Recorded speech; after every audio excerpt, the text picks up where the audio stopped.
What's going on, everyone? Welcome back to another episode of the JT Sports Podcast. I'm your host, JT. Let me give you guys some quick relocation advice. If you are thinking about moving to Florida, please don't. You will experience some of the most random, the most bipolar weather ever. It's not even hurricane season yet, and we got a crazy thunderstorm outside. I've been trying to record this episode for the last hour, and the power has gone in and out like 5, 6 times. And I don't even know if I'm gonna be able to get through this episode without it going off again. But just some fruit for thought. If you're thinking about relocating, Florida should be the last on your list. This weather is just absolutely insane, and NFL free agency is insane. And it hasn't even started yet. 4 p.m. Eastern time, Monday, is when free agency officially kicks off. But yeah, we already got hella moves to talk about. The Steelers have just traded for DK Metcalf. Oh my goodness. Him and George Pickens on the same team should be illegal. Who's going to stop this? Who will want to tackle DK Metcalf or George Pickens in the open field if you're a defensive back? As a Steeler fan, I'm so excited about this trade. You got folks asking me, well, who's going to throw him the football? Does it matter? You're throwing the two of the most physically gifted receivers in the league. Just give them the damn ball, let them work. You feel me? Now, Myles Garrett, I got a bone to pick with him. I'm very disappointed in his decision to stay with the Cleveland Browns. He had us all excited for nothing. You know, he puts out this press release about why he's demanding the trade. He wants to play for a contender just to re-sign, for a good reason, highest paid non-quarterback ever, but he pretty much has guaranteed that he never is going to win anything meaningful come playoff time as long as he's a member of the Browns. DeVante Adams has signed with the LA Rams. The Patriots are turning into the New England Titans. They have reunited Mike Vrabel with Harold Landry. I want to give thoughts on those signings. And there's a big misconception a lot of people have about the Raiders trading for Geno Smith that I have to clear up. Smash that like button, subscribe to the channel, turn on post notifications so you don't miss when we drop new content. Check us out. Apple, Spotify, Amazon, wherever you get your podcast. The JT Sports Podcast is available. Links in the description, pin comment down below. Let's dive into it. The Steelers have acquired wide receiver DK Metcalf in the trade with the Seattle Seahawks in exchange for a second-round pick, and a few late-round selections are being swapped. With DK Metcalf now on the Steelers, Pittsburgh has the scariest wide receiver duo in the NFL. It doesn't matter who the hell they have at quarterback next season throwing the ball. You don't need a good quarterback to get the football to DK Metcalf and George Pickens. I think the assignment is pretty simple for whoever's taking snaps behind center for Pittsburgh next season. Throw that shit up to either DK or George Pickens every single play and let those brothers go to work. DK Metcalf is like Derrick Henry at wide receiver. Nobody wants to see that brother in the open field, especially if you're a defensive back. And with George Pickens, we know how dominant he is at winning those jump balls. He makes the impossible catches look easy. Expect for Pittsburgh offensively to have one of their best seasons and over the last decade on this side of the football. Having a wide receiver duo this lethal should terrify not just the rest of the AFC North, but the rest of the NFL.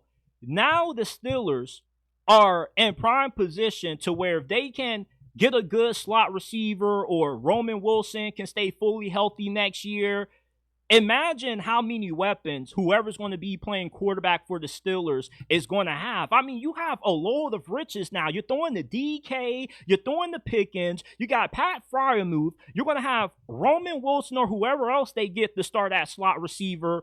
Having DK takes so much pressure off the rest of this offense. With his size and his skill set, even if he isn't the most consistent wideout, defenses still have the game plan for this. He's like a mix of Anquan Bolden and Terrell Owens put together with his size, his athleticism after the catch. But just with the physicality that he plays with, the attitude that he plays with. And that's what has me excited the most. I mean, George Pickens and DK Metcalf, they might end up jumping the opposing cornerback in the middle of the game. Marlon Humphrey better watch out. Denzel Ward, whoever was that cornerback who was talking smack to George Pickens the last time the Browns played, they better watch out, man, because you say something to George Pickens, not only is he going to be on your ass, but so is DK Metcalf. I mean, I am so excited at the potential of what this offense could be now with DK Metcalf in the fold. Now, the Steelers have given him a 5-year extension worth $150 million. I don't have an issue with this. DK isn't, in my opinion, a top 10 receiver, but he definitely is in that top 12, top 15 category.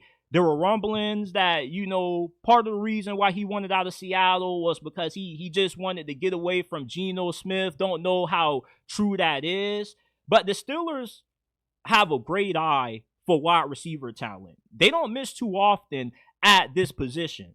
And now, if you can get George Pickens signed to a long-term contract, I think the future of the Mike Tomlin regime in Pittsburgh could kind of turn around. It's been a very long time since they won a playoff game, and it looks like instead of investing on the defense side of the football, because remember, the Steelers last season had the NFL's most expensive defense. Now they're allocating some of those resources to improving the offense. Look, if you are a defensive-minded coach, you should be able to make up for the lack of limitations you have defensively.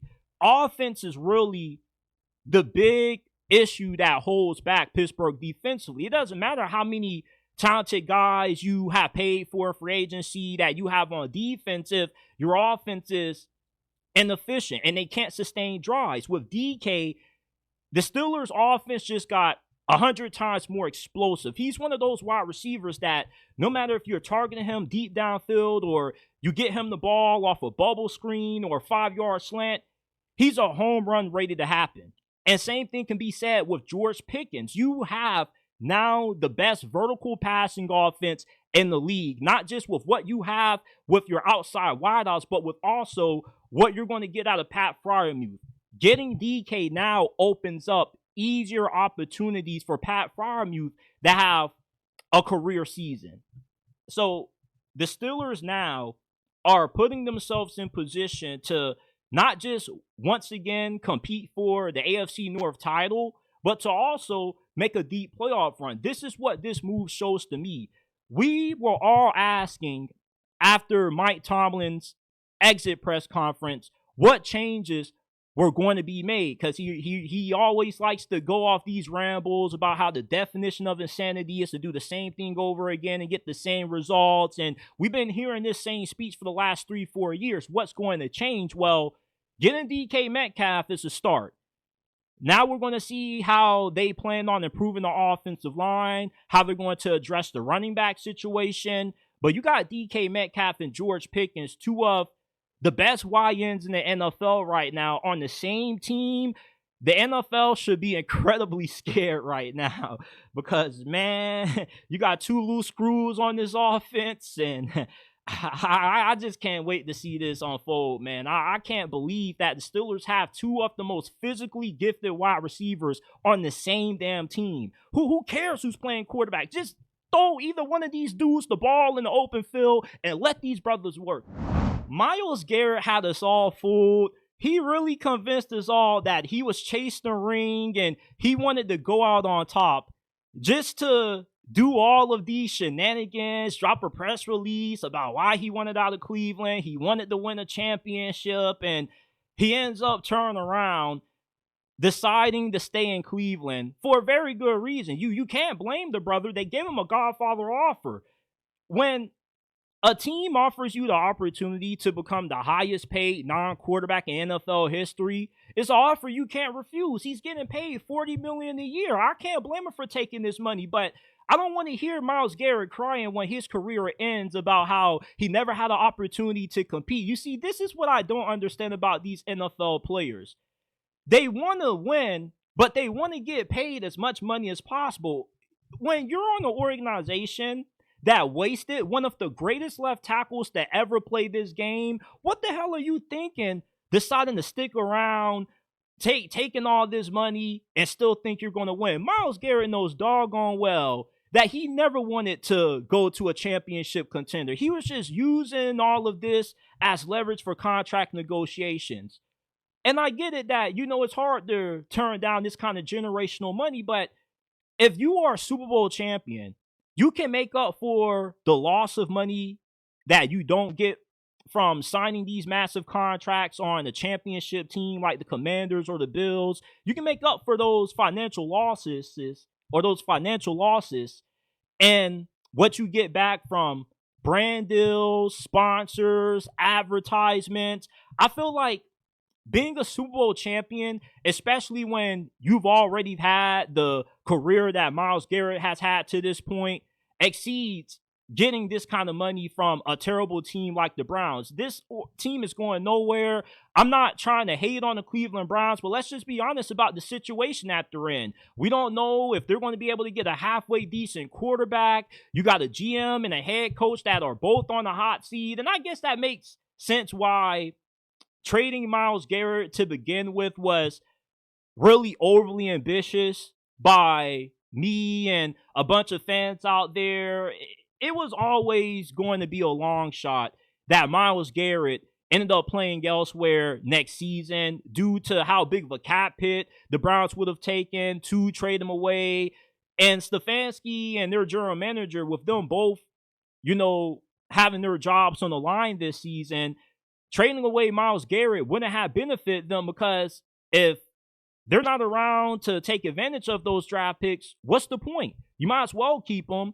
And it's hard to find a suitable replacement for one of the greatest defensive players in the history of this league. When you draft Hall of Fame level players, the goal isn't to let them walk. The goal is for them to retire with your organization, especially when they're in the middle of their prime. And despite Myles Garrett getting a little bit older, he's inching closer to 30, which is that age where you start to see players decline. With him being a future gold jacket recipient, he still has about 4-5 years left of elite level football. Remember, Khalil Mack 2 seasons ago, at the age of 32, had 17 sacks. There's still a lot of juice left in the tank that Myles Garrett has, but I just wanted to see him play for an organization that gave him the opportunity to compete for a Super Bowl. If you're a Browns fan, I know you probably don't already disliked the video and clicked off by now, but if you're listening to this, just be honest. Do you really think that Myles Garrett is ever going to win a Super Bowl on the Cleveland Browns? It's okay to be honest, despite being a fan. I think the answer is pretty obvious. No. We saw Joe Thomas fall victim to the same trap. We know these players are really competitive, and they low-key want to be responsible for saying that, yeah, I changed the Cleveland Browns franchise. I was that player who helped catapult this organization from poverty to Super Bowl champions.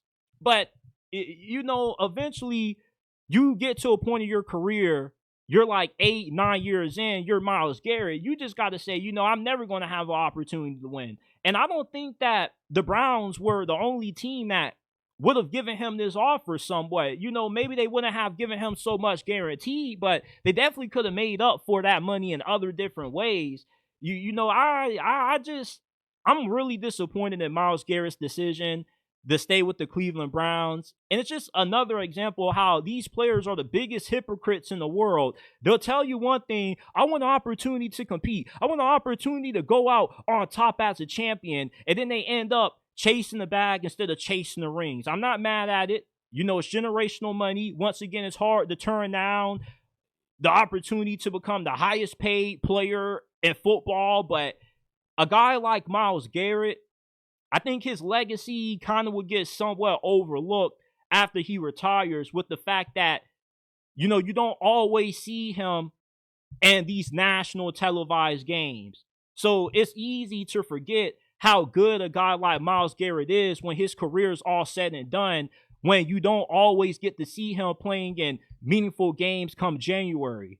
And when you think of Lawrence Taylor, The reason why he gets brought up so much as being not just one of the greatest defensive players of all time, but one of the greatest football players of all time is due to, his role that he played in the New York Giants winning Super Bowls, along with Bill Belichick being his defensive coordinator. I feel like when you're a Hall of Fame player, but you also have a few Super Bowl accolades to your resume, it makes you even more solidified in NFL history. It makes it even more impossible to forget you.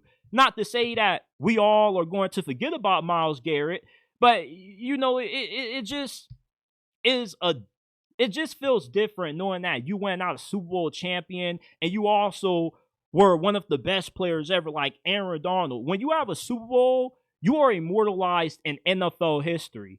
Now, when you're a Hall of Famer, you're immortalized in NFL history as well, but we tend to remember the players that we saw more in big games than guys like Myles Garrett. Unless you're a diehard football fan like me and you got NFL Sunday ticket, you're watching all these games, like within the next couple of years of Myles Garrett's retirement, you're easily going to forget how dominant this guy was until you end up seeing his name pop up again. I just wanted to see Myles Garrett have an opportunity to compete for a Super Bowl, and staying with the Browns is the complete opposite of what he said at the start of this offseason. But kudos to him. Can't hate the brother for getting life-changing money. But I just wanted to see him have opportunity to go out with a Super Bowl ring. DeVante Adams is heading to LA to play for the Rams. He has agreed to a 2-year deal worth $46 million. $26 million of that is fully guaranteed. Getting DeVante Adams makes the Rams offense incredibly better. DeVante, even though he's on the tail end of his career, he's about to turn 33 years old, he still is a better player than Cooper Kupp. Not just right now, but overall, DeVante Adams has been one of the NFL's most productive wide receivers over the last decade. He's coming off his 5 straight 1,000-yard season despite playing on 2 different teams. I didn't even think that DeVante Adams got to 1,000 yards last year of how bad the New York Jets were. But, I still view DeVante Adams as a top 10 wide receiver. He still is a great route runner. He's hard to guard in press coverage due to how crafty he is at releasing and getting off the line of scrimmage. And when you have a guy like Sean McVay, one of the greatest offensive minds in the history of this game, dialing up play calls for you, and you got Puka Nacua on the opposite side, it's hard to see DeVante Adams declining this year. Hall of Fame level players like him decline at a slower rate than normal. I still think that he has one more good year of elite football that the Rams can squeeze out of him. The difference between him and Cooper Kupp is that, for one, you're getting somebody that is way more durable than what Cooper Kupp is. Cooper Kupp hasn't played a full season in several years. And Cooper Kupp, I feel like his name is a lot bigger than the production that he's putting on the field. Outside of that all-pro season, there haven't really been too many years that I view Cooper Kupp as one of the best at his positions. DeVante Adams, for over, the last decade, has always been in the discussion for being one of the top wideouts in the game. I feel this is one of those moves that further indicates the Rams' aggressiveness to try to win now before Matthew Stafford hangs it up. They're trying to get one more ring for Stafford before he retires, and this is what this move does. The contract may be a little bit more than what some would be comfortable paying a guy like DeVante, since this probably is his last year of elite play. Once he turns 33, that's probably when we start to see him regress significantly. He already looks a little bit slower than what he used to look when he was playing for the Green Bay Packers. He was a lot faster, a lot more explosive. But either way, the Rams' offense only gets better with getting DeVante Adams. Cooper Kupp doesn't have the same skill set that DeVante Adams has. And, the best player is the one that is available for you the most, and that's what you get out of DeVante. He missed a few games last year with a shoulder injury, but I don't even think he was injured. I just think he just melded in and he just wanted off the Raiders. It's going to be weird with him being in the same building again as Jimmy Garoppolo, when you consider what happened the last time they was on the same team with each other, he kind of was the reason why he got benched. But getting DeVante Adams further increases the Rams' chances of winning it all. If you had to choose between DeVante and Cooper Kupp, who would you pick? I'm going with DeVante Adams. More durable. He's been the more productive wide receiver throughout his career, and he's the better wide receiver of the two right now. The Patriots are quickly turning into the New England Titans. They are reuniting Mike Vrabel with one of his former players. They're signing Harold Landry to a 3-year deal worth $43.5 million. This is an underrated signing. Harold Landry isn't a household name only because he played on the Titans. If he would have played on a team that was more relevant in the Super Bowl conversation, everybody would be talking about this move. This is a guy that has had 9 sacks or more in 3 straight seasons, going to a team that last year ranked last in the league in sacks per game. And the biggest issue with the Patriots defensively is that they don't have the same elite talent up front that they used to have during their heyday. When you thought about all of those great defenses that New England used to put on the field under Bill Belichick, they always were really dominant up front. Well, over the last couple of years, the production on the line of scrimmage has drastically decreased, which is why this is such an underrated signing. Last year, if Harold Landry was on the Patriots, he would have been the team's most productive pass rusher. And with reuniting him with Mike Vrabel, you further make it easier to change the culture of this locker room really fast, because you got a guy that already knows what's required to play for Mike Vrabel. You already have somebody that's used to his coaching style and somebody that can come in and help implement the vision that Mike Vrabel has for the Patriots franchise moving forward. Another good thing to like about this signing is he turns 29 in June, which means that he still has some of his best football left ahead of him. He probably still has around 3-4 years left. I view this signing a little bit similarly to when the Cincinnati Bengals got Trey Hendrickson a few years ago. Because when Trey Hendrickson was coming from the New Orleans Saints, he wasn't a household name. And not too many people understood just how truly good he was until, he got on the Cincinnati Bengals and he slowly started to cement himself as one of the elite pass rushers in the game. That's how I can view this signing panning out for the New England Patriots. The Patriots now, with Harold Landry, along with some of the other pass rushers that they have on their defense, if you can improve that secondary, let's say you draft Travis Hunter 4th overall, or wherever you pick in this year's draft, you could go from having one of the worst defenses in the league to a top 5 defense in only the span of one offseason.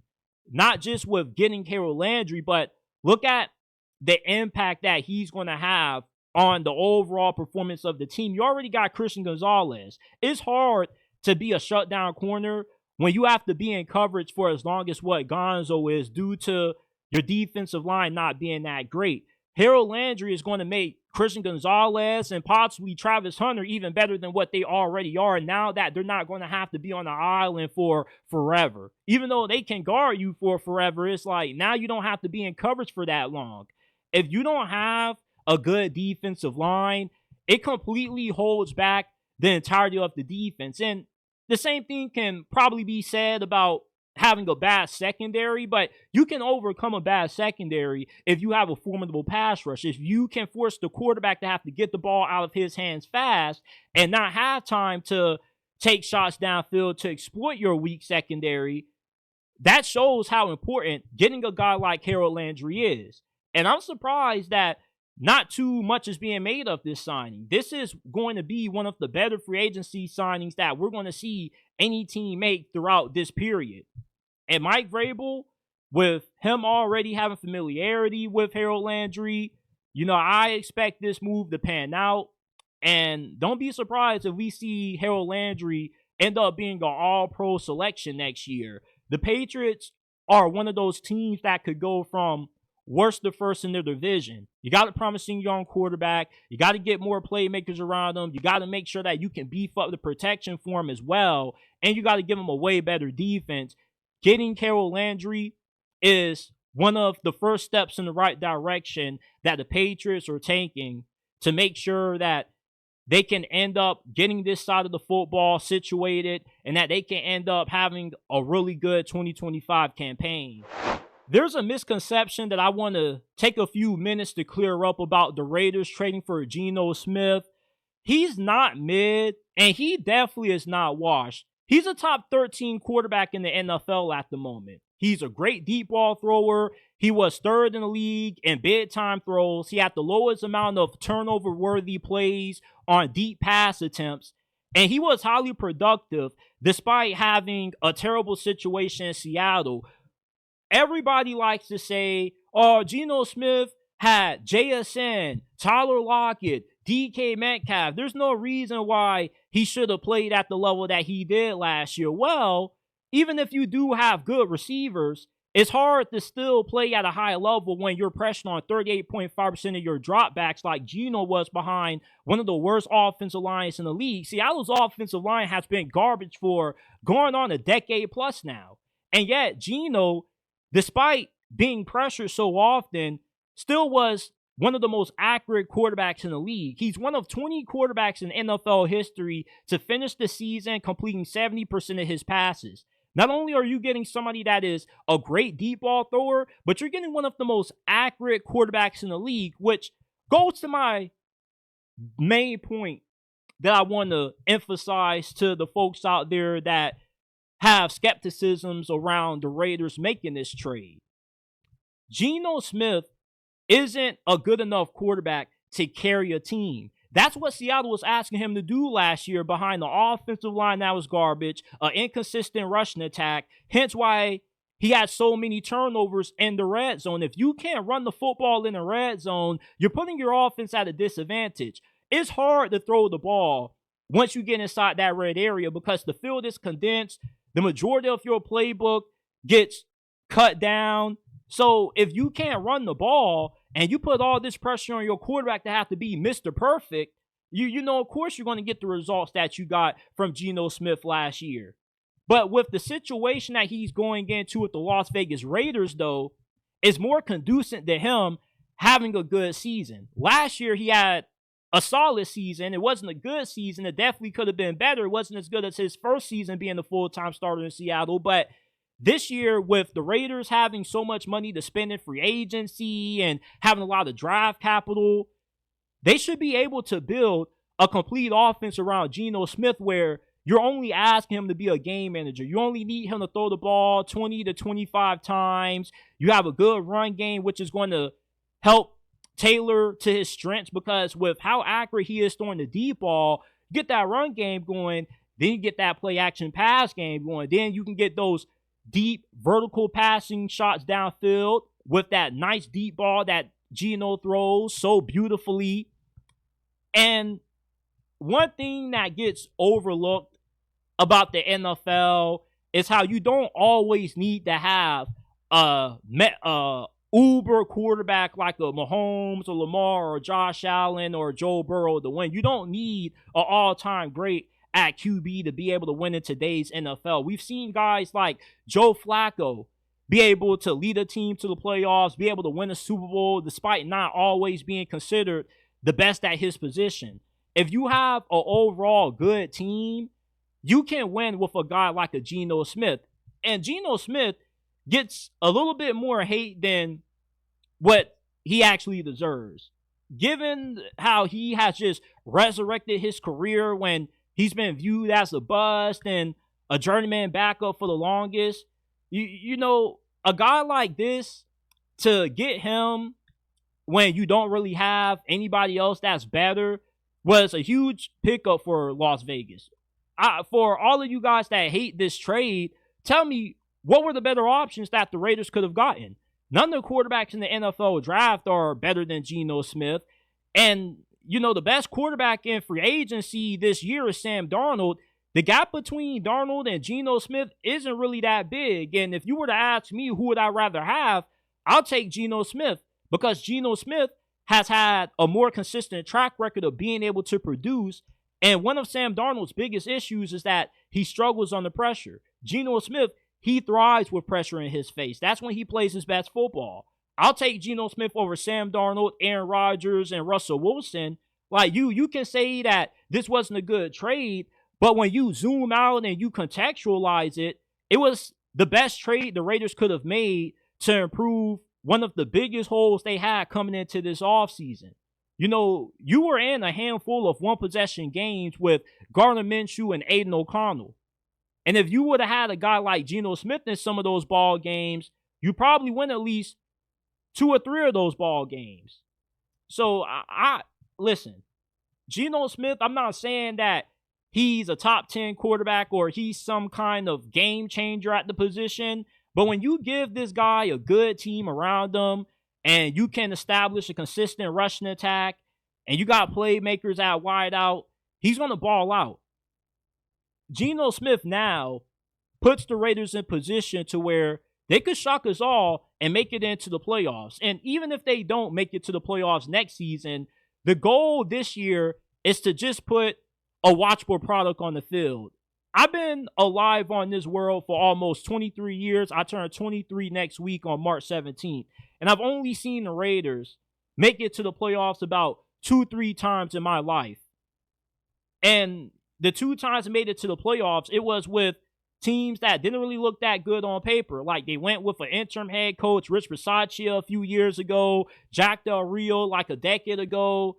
You know, like, Geno Smith is probably the best quarterback the Raiders have had in a very long time. I definitely think that this version that the Raiders are getting of Geno Smith is better than any version of Derek Carr that they got post-injury. Because remember, Derek Carr was on a really fast rising trajectory early in his career until he got that back injury, and he was never the same after. Geno Smith right now, you're getting somebody that is still playing some of his best football.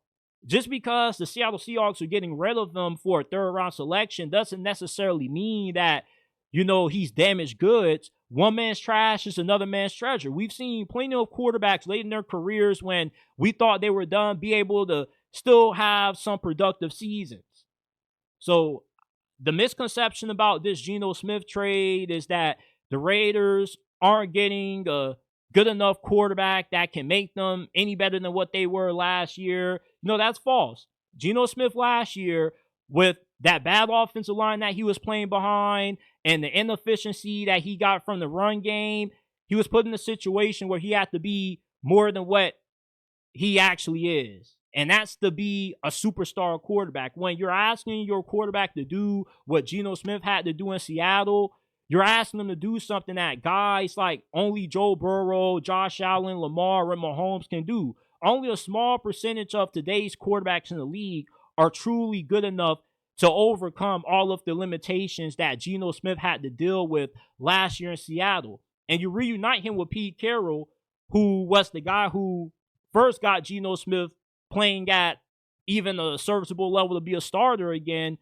You put them back together, I feel like they can rekindle that magic, and Raiders can make a run at possibly being a 6 or 7 seed in the playoffs next year. And I wouldn't be surprised if they end up winning this division. You know, the Raiders got a lot of holes right now that just getting Geno Smith isn't going to fix. But the Chiefs have 3 holes on the offensive line. They got no left tackle. They have Jawan Taylor at right tackle, who probably is going to end up getting cut after next season, and they need a new guard. You know, the Chargers need better receivers. They got to beef up the interior of their defensive line. Same thing with the Broncos. They need more talent. You know, like everybody in this position or in this division right now has a good amount of holes that they have to address throughout this offseason. So right now, the AFC West is up for grabs. Getting Geno Smith now makes the Raiders a team that you got to pay attention to. They no longer are going to be a team that you just pencil in as an automatic lock to finish in last place in this division. They definitely can get to 8-9 wins this year with them getting stable quarterback out of Geno Smith.